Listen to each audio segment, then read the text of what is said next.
Right now, there are more than 100,000 open jobs in South Carolina. A task force has been studying what it would take to fill those positions and what people who want to get back to work into the workforce need to do. Our Jason Raven tells us what they found.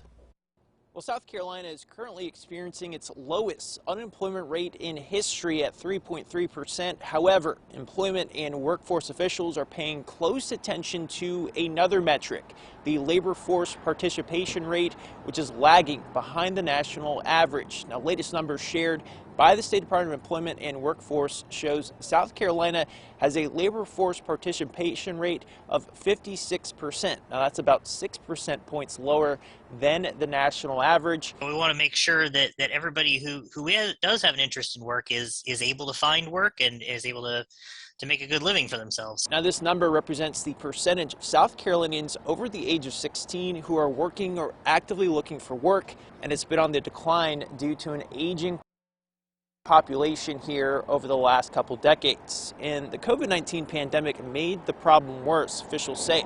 Now, a task force has spent 2022 studying the issue. They surveyed people who weren't working and also researched the trends over the years.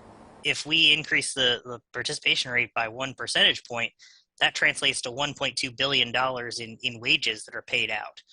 And that has all sorts of knock-on implications for economic growth, for state and local fiscal stability, all sorts of things like that. Now, some of the recommendations the task force are considering, including increasing child care options, the availability of more transportation options, especially in rural areas, and more flexible working conditions. The next phase now is we're going to be reaching out. We're going to be holding briefings for anybody who's interested in hearing more in a deeper dive about this analysis.